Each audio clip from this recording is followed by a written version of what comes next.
TRS ఎల్పీలో మంత్రి తలసాని మాట్లాడుతున్నారు. Live లో చూద్దాం. బలవంతంగా అక్కడ ఉన్నటువంటి స్థానిక ప్రజల్ని కొట్టడం, కుర్చీలు కూల్చేయడం, ఆ స్టేజ్ కూల్చేయడం, మీరు కొన్ని విజువల్స్ చూస్తే అయితే పోలీసు వాళ్ళని కూడా కొట్టారు. పోలీసు వాళ్ళని ఆ కట్టెలతోని. రెండోది ఏంటంటే ధర్నాకు వచ్చిన దాంట్లో ఐరన్ పైప్స్ ఉన్నాయి. మీరు మీ విజువల్స్లలో చూడండి, ఆ జెండా పెట్టి ఐరన్ పైప్స్ ఉన్నాయి. ప్రభుత్వం ఏ రోజు కూడా జోక్యం చేసుకోలే. సీఎం గారు కూడా హైకోర్టు ఒక డైరెక్షన్ ఇచ్చింది, అవుట్స్కట్స్ లేకుండా జరిగితే బాగుంటుంది అనేటువంటిది.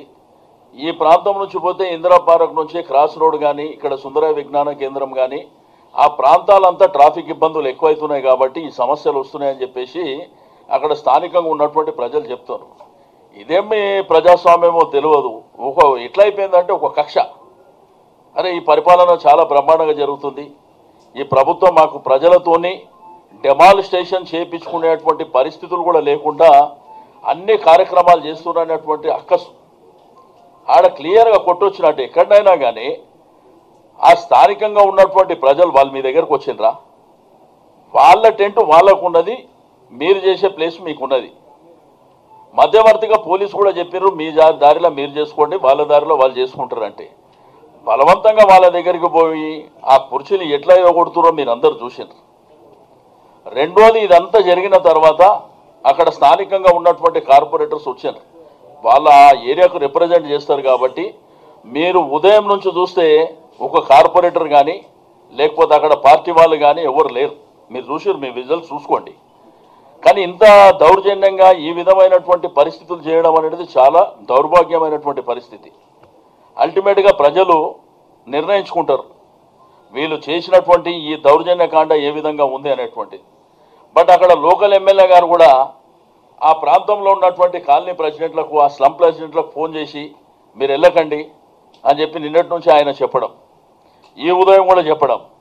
కానీ ఆడ ప్రాబ్లం ఫేస్ చేస్తున్న వాళ్ళు నువ్వు చెప్పినా కానీ మా సమస్య మాది కాబట్టి వాళ్ళందరూ అక్కడికి వచ్చారు.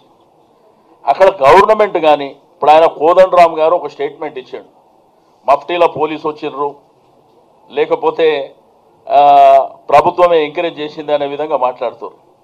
ప్రభుత్వం ఎంకరేజ్ చేస్తే ఒకవేళ మేము చేయాలనుకుంటే, నిజంగా మేము చేయాలనుకుంటే ఆడ పరిస్థితులు అట్లా ఉండవు కదా. మొబిలైజ్ చేస్తాం కదా మేము చేయాలనుకుంటే.